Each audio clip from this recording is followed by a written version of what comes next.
the Lee and Ian Show, starring the legal eagle himself, Ian Grodman.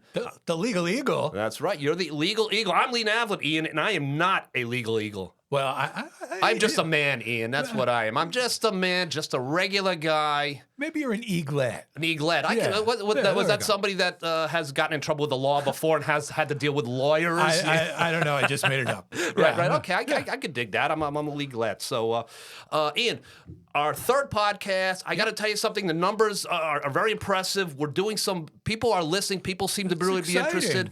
I don't know if you saw Ralph DeLacqua had said something delightful about us. So Absolutely. Ralph, shout out to you, my man. We appreciate Ralph just said this is the greatest podcast he's ever heard in his whole life, and he can't believe it. The greatest. The greatest. I think that's what he said, right? It sounds familiar, doesn't it? That's right. That's exactly what Ralph said. Ralph, you're the greatest. So anyway, but Ian, we're doing interesting things here. We're trying to focus on New Jersey.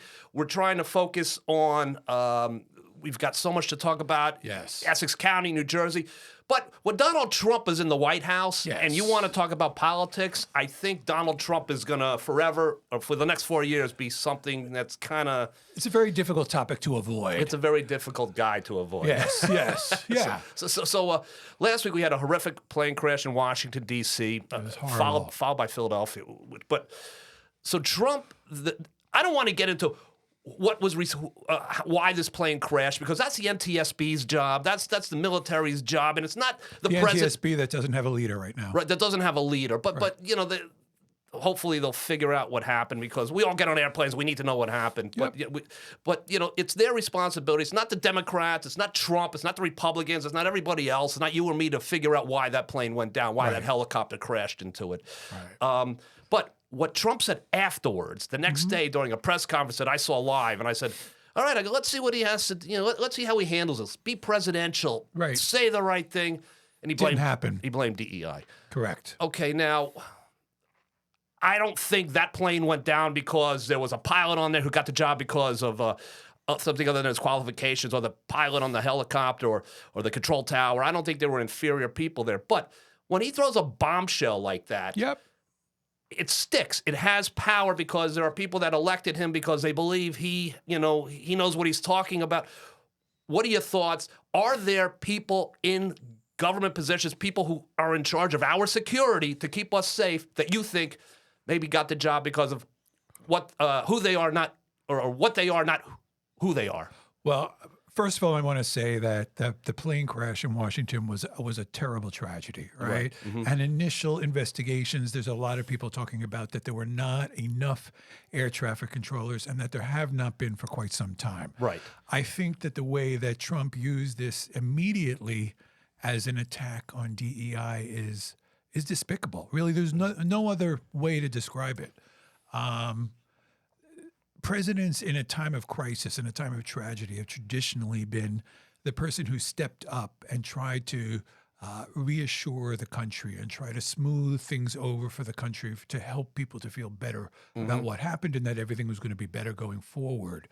Trump immediately came out and attacked DEI as the cause of this plane crash based on him having quote unquote common sense. Right. And that's diversity, equity, and inclusion. That's correct. So for those of you who what the heck is DEI? Hopefully we all know what it is. Yes. That's what he was talking about. That's correct, right? And the government agencies and bureaus have had a policy of DEI over recent years, right? The reason that we have DEI is because there are a lot of groups of people in this country, women, Black people, LGBT people, handicapped people, who have been excluded on some level from participating in the workforce for the United States. Right. So DEI policies were put in place to make sure that those people were given a seat at the table. Now, that does not mean that what Trump is trying to suggest is that less qualified people are assuming these positions based on the fact that they might belong to one of these groups. That's inherently what he's saying. Mm-hmm. That's exactly, I think, bullseye. Yeah. And I think he's sitting there hoping that the pilot turns out to be Hispanic, and the control tower guy turns out to be a Black guy. That's what he's hoping for sure. Yeah. So for him to throw that out there, I think was, again, as we're talking about, it was insensitive, it was bullshit, it was nonsense. But do you think this is an issue. Is he going to No, find? he'll make it one, but it's not an issue. Yeah. I think what Trump is trying to do, I think that Trump and probably millions of people in this country feel that white people and white men in particular have been discriminated against as a result of these DEI policies, which is not the case at all. Everybody is. What these DEI policies try to do is to put everybody on an even playing field, and then you hire the best people, based on looking at, a broad array of different people from different backgrounds. Yeah. No, these control tower shortages. This goes back to the Reagan era when For years. it's just amazing to me. I heard one. His name is Captain Steve, and he's on YouTube, and he's a pilot who just talks about it. He's always talking about how turbulence and why it exists, and so he was talking about this specific incident, and he felt that it was just a simple case of a helicopter pilot that was flying too high, and his feeling is it'll be investigated, and something like this is never going to happen again because of it, but.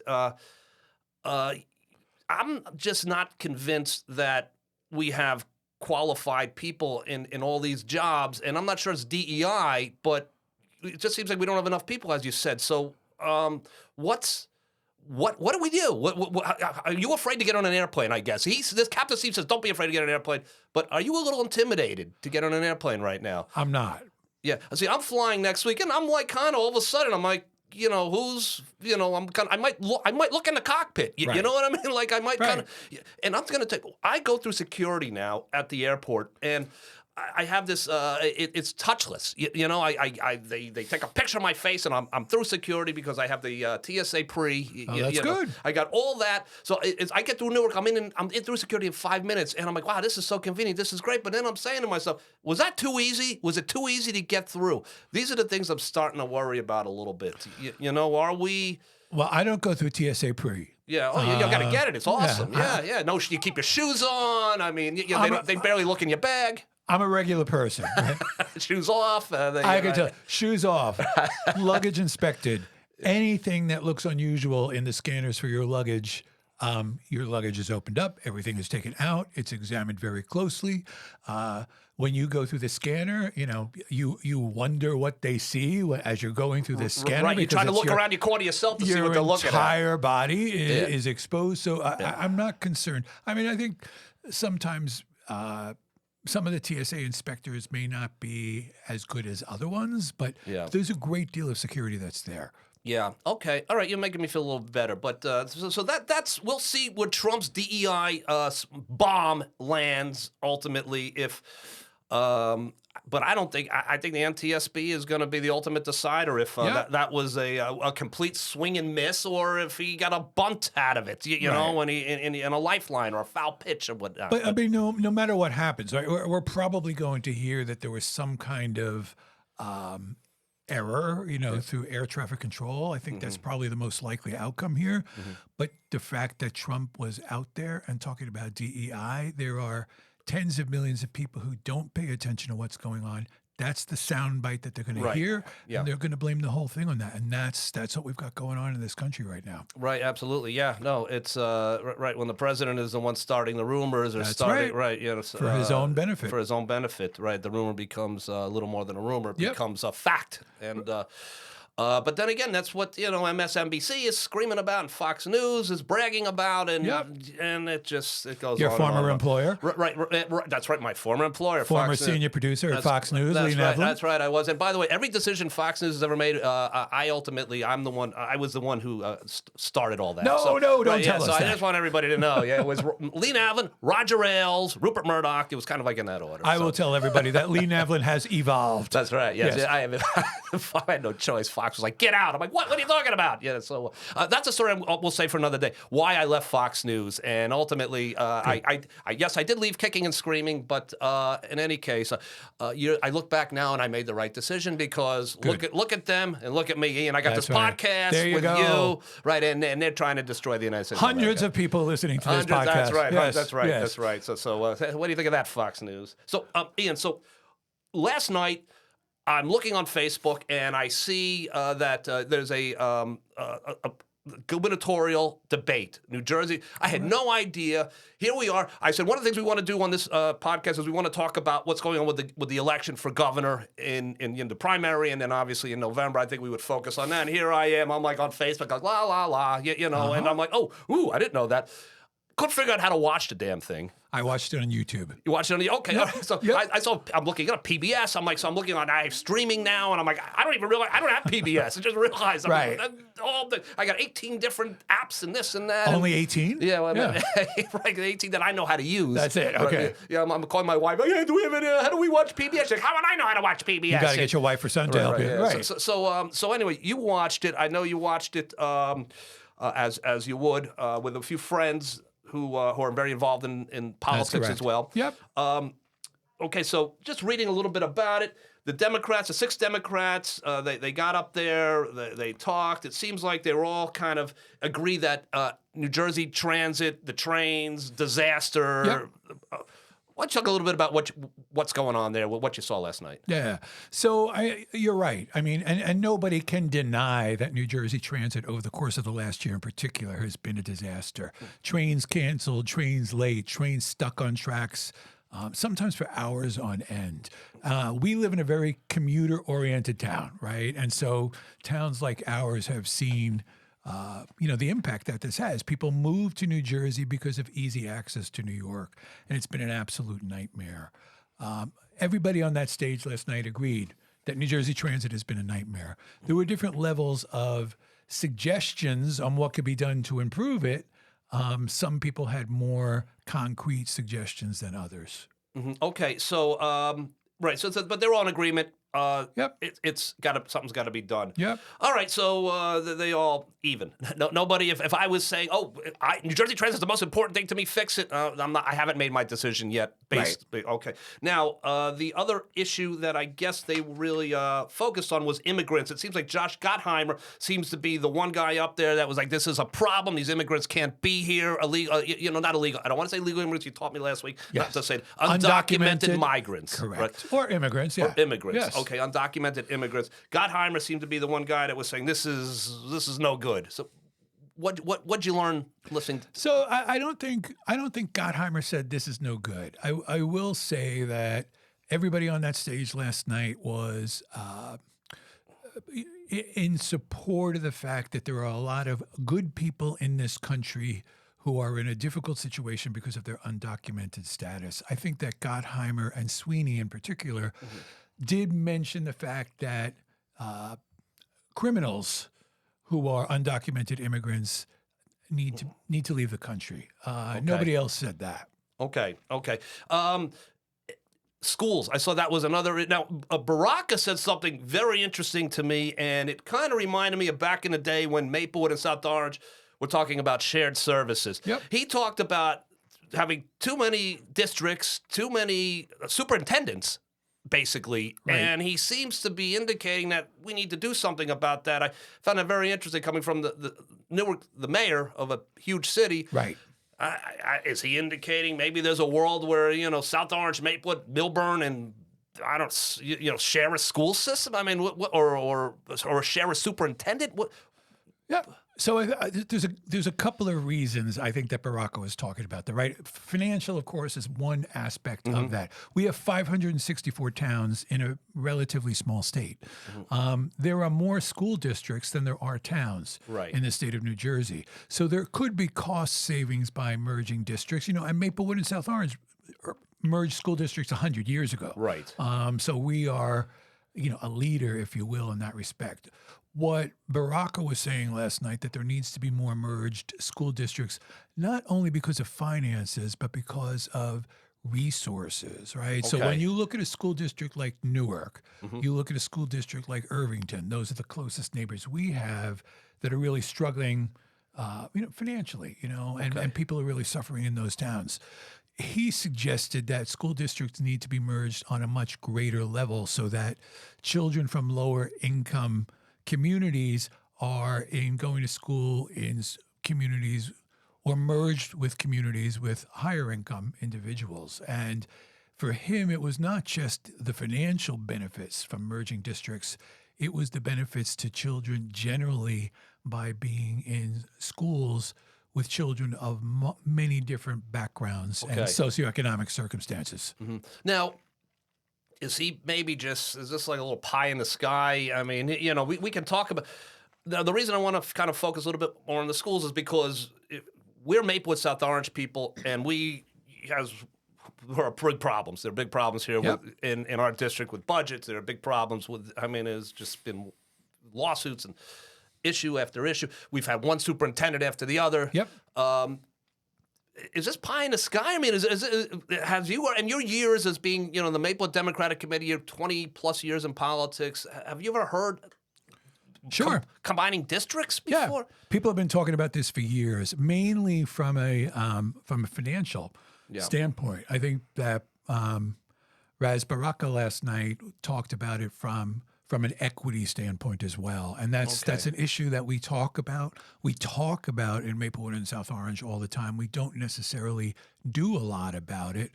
Combining districts like this, like Raz Baraka was suggesting last night, is a real great step possibly to addressing equity issues in a greater way. Now, is that something where the III that that exists here in Maplewood. That's the that's basically, and I forget what it stands for, but that's where we now have a system with all the kids and all the schools in the Maplewood South Orange district are kind of it's even a little bit. You know, they're sending little Johnny from the South Boyden district, and they're moving him over to. I didn't know it was called that. Yeah, it's called the. I had Jeff Bennett in here. Very a while good. back. Very good. He explained it, but basically, I'm just wondering if the system we've kind of tried to put in place in Maplewood South Orange, whereby, you know, you have X amount of, in this school system, you know, it's all based on economics. You know, not so much skin color, but, you know, if little Johnny's dad makes $200,000 a year and little Sally's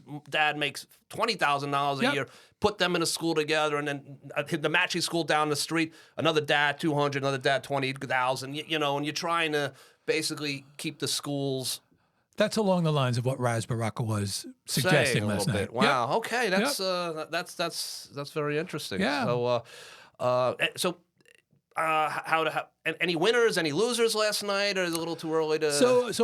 You know, I'm glad that we had this debate last night. I think it's kind of the official kickoff of the gubernatorial campaign in New Jersey. Right. I don't think there were any losers. Nobody who was in that debate did a poor job. Yep. Everybody did an absolutely fine job. I would say that if you were going to choose a winner, I would say that the winner was Raz Baraka. Okay. Raz Baraka really needed to come out swinging. Yeah. He didn't come out swinging in a aggressive and fighting type of way. Yeah. But he made his stands. He made his points well heard.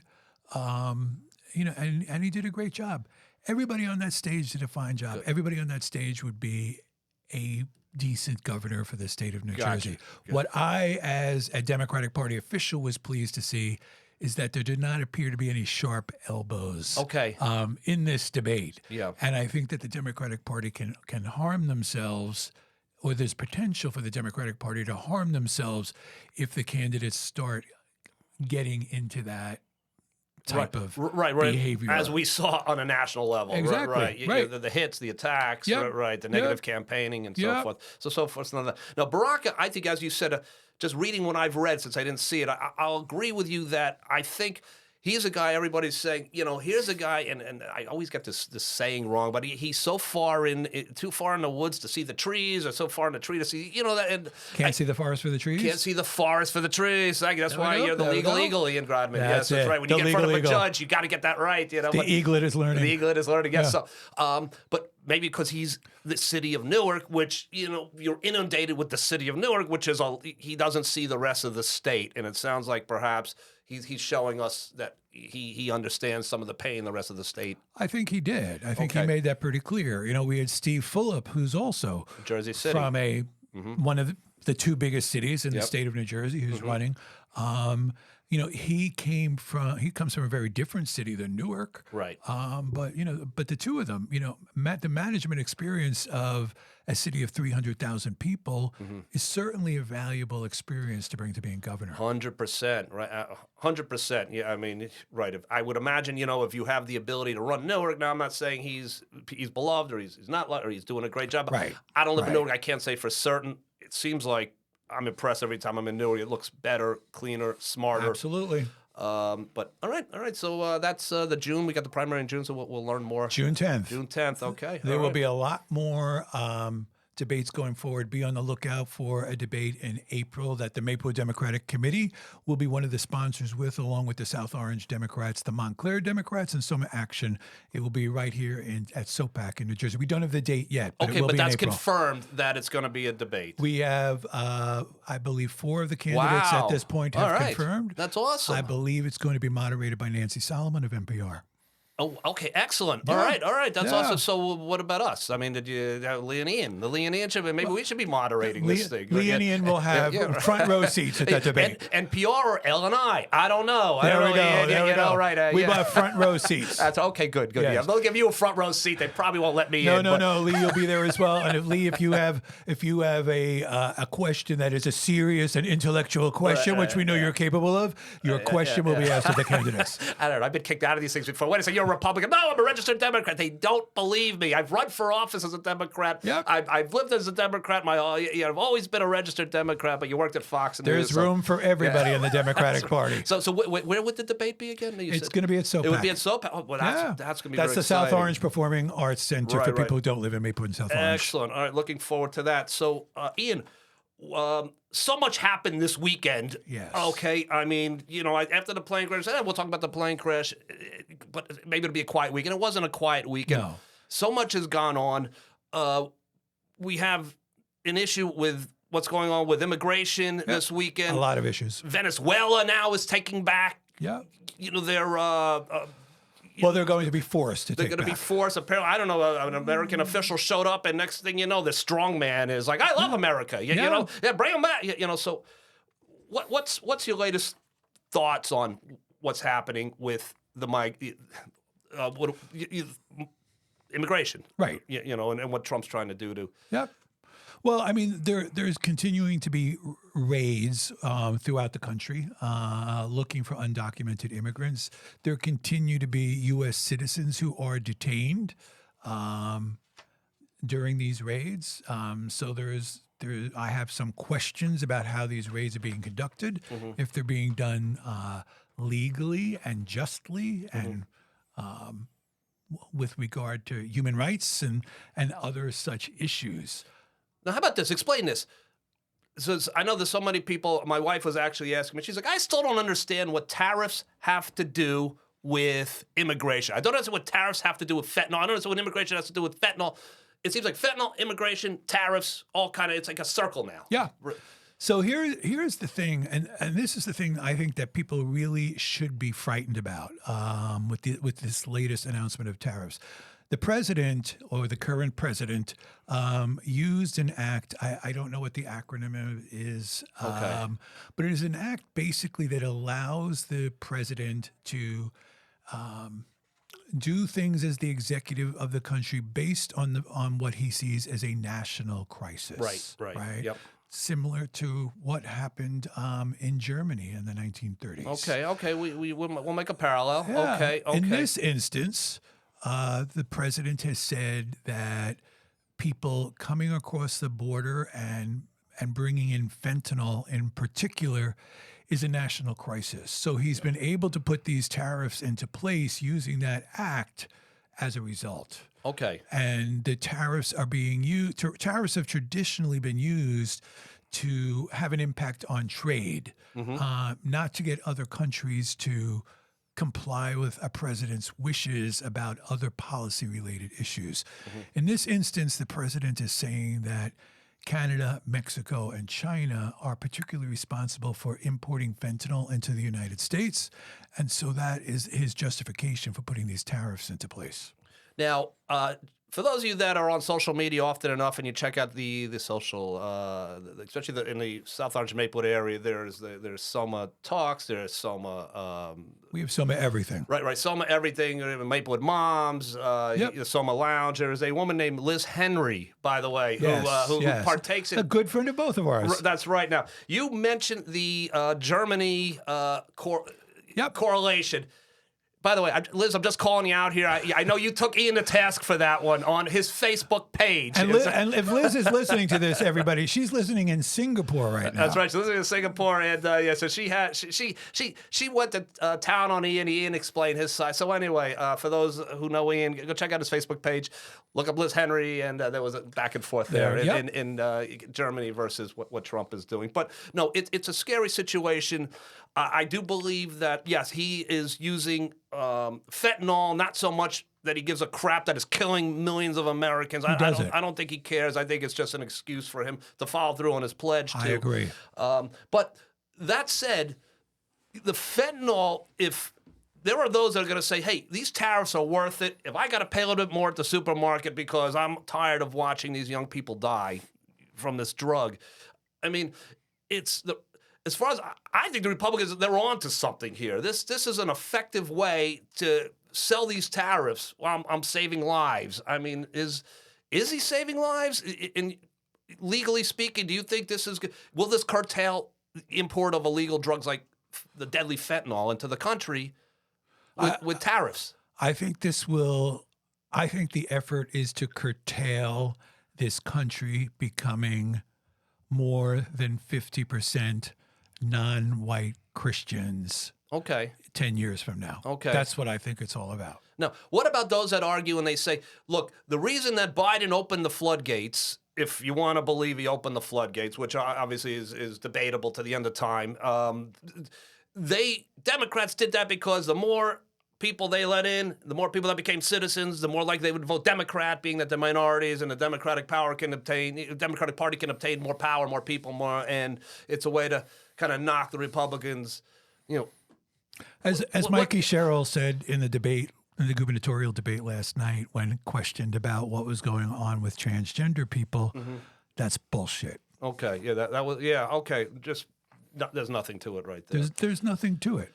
Now, what I mean, these people can't vote. If you come into the United States and you legalize, you are a permanent resident or a green card holder. Permanent residents cannot vote in the United States. Okay. Only United States citizens can vote. Right. It takes years and years to become a citizen. On average, I come in legally. I follow all the rules. And whatever from my homeland. I come into the United States of America. From the time I touch ground, what do I have to do to become a citizen? This is a good question for you, actually. So I've just landed. I'm from Turkey, and I want to make it in America. And what happens? So what is your claim to being able to stay in the United States is the first part of that question, right? Did you come on a work-related visa? Did you come as a relative of somebody who's already in the United States? There's no clear answer to that. For many people who enter the United States undocumented, they will never be able to become a permanent resident. They will never be able to become a citizen. But they will pay taxes, and they will. I would say that the vast majority of these people are paying taxes. They obtain an employer identification number, the same as people who have a small business, and they pay taxes in that way. Most of them because they believe it's the right thing to do. Right. So they'll pay taxes just like you and I do. They don't get to decide who they pay the taxes to because they don't get to vote. Right. So, they pay it to the state of New Jersey, the state of New York, the United States of America. Okay. Now, this weekend, Trump talked about Guantanamo Bay, sending, I'm reading 30,000, perhaps we could send as much as 30,000 people down to Guantanamo that would set up tents, kind of similar to the way Clinton had it set up with the Haitians and the Cubans, back in the 90s. That was smaller, and it was also not. There was an end goal in sight, which was to basically get them processed and get them out. This sounds like, no, just get them there and we'll worry about the rest. Is that ever going to happen? I think it could happen, and I think the way that Trump is doing things, that there is a good chance that it could happen. The problem with Guantanamo Bay is under Bush II, in the early part of this century, his Justice Department declared that Guantanamo Bay was not covered under our laws, was not covered under our Constitution. And as a result of that, the problems at Guantanamo Bay is there have been unbelievable human rights abuses that have taken place there because it has traditionally been a facility that houses, people who've committed violence against the United States from other countries. Right, like the 9/11 right. co-conspirators. Yep. Right, yeah. And so basically there's been a decision by the Justice Department almost 20 years ago that none of the regular laws apply because it's not on U.S. soil. Yeah. That opens up to tremendous abuses. We've heard about those abuses of the people who've been housed at Guantanamo Bay in recent years. I think that's part of the reason that Trump would like to see Guantanamo Bay used as a facility to house undocumented immigrants who are waiting to be deported or removed from the country. Okay, so we're going to wrap things up in just a moment, Ian. Sure. Wonderful podcast. You're so smart. You're even you're a good-looking guy, but you're even smarter than you are good-looking. So just for all you ladies out there, you are very kind. yes. Not only are you listening to a brilliant man, but a very handsome man as well. Oh. Right. So, if I know, and I talked a little bit about this last week. If I know someone and I love them and I care for them and they're here illegally or not illegally, they're an undocumented worker. What do I do?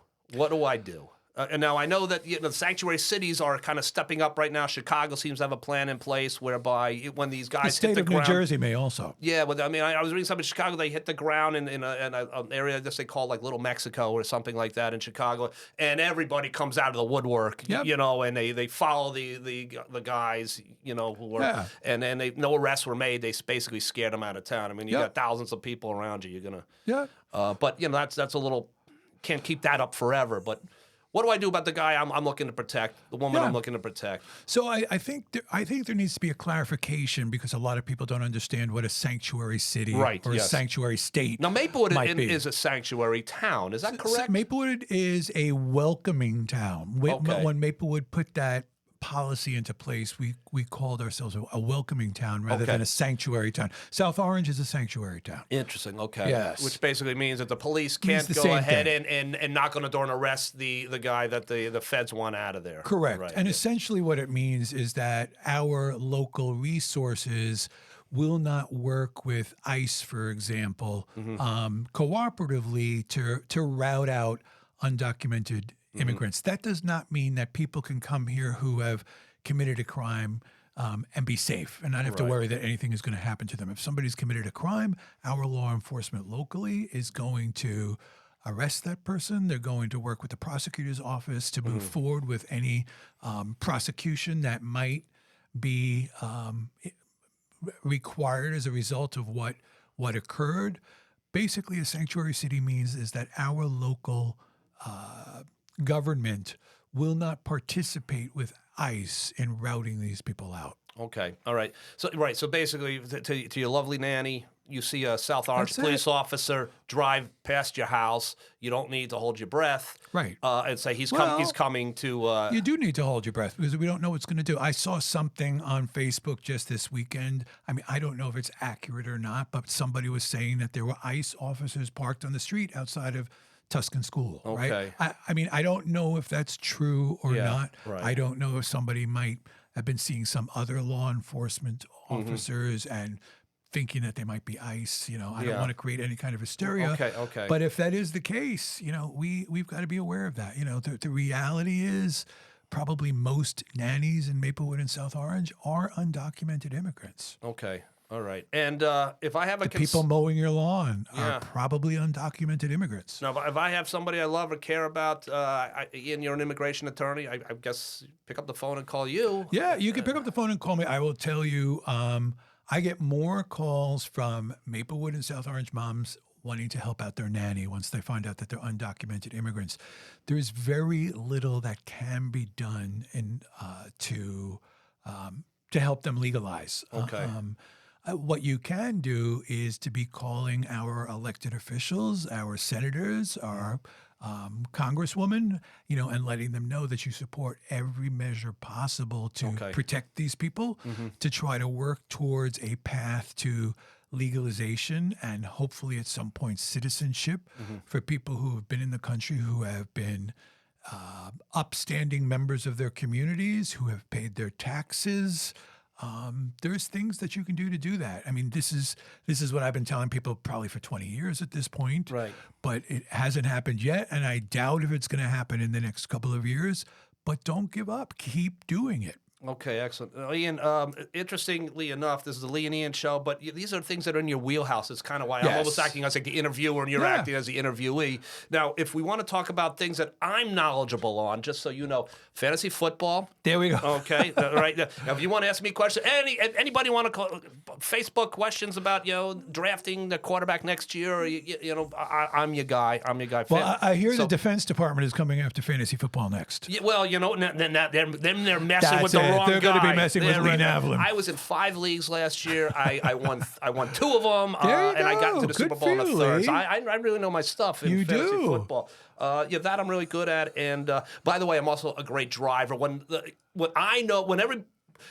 the light turns green and the guy in front of me doesn't go fast enough, I'm the guy leaning on the horn. There you go. Just so you know. So we want to talk about driving. You want to talk about fantasy Did football. you teach that to my son? Yeah, I probably. Yeah. Okay. I used to drive the kids around when they were I younger. know. Yes, we yes, all I did. Yes. Yeah. I used to give those guys really bad advice when they were like trying to meet girls and whatnot. Yeah. So you ask Max about it. So I said, you know what? I go, you ask a girl out and she says no. I go, then you just go. Don't be upset about it. Ask her best friend out. And I remember the guys at 12, like, that's not what you do. That's not what you do. But I still hold to that, by the way. So for all you single people out there, This is why people say you're a Republican. that's right. That's Yes, right. yes. Yeah. So if she says no, you ask her friend out. I don't care if you're 60 or you're 6. Yeah, that's how us men operate. Yeah, Okay. by the way, so there we go. With fantasy football, driving, Got it. dating. Right. Even though I've been married for 30 years. So maybe we need to have an episode on these issues. Right. So next week, Ian will interview me as we talk about fantasy football and dating. That's and right. dating. That's right. Yeah. So ladies and gentlemen, thanks for tuning in so much. The Lee and Ian show. We will be back. We're gonna do it again soon. So have a good night. Thank you, everybody.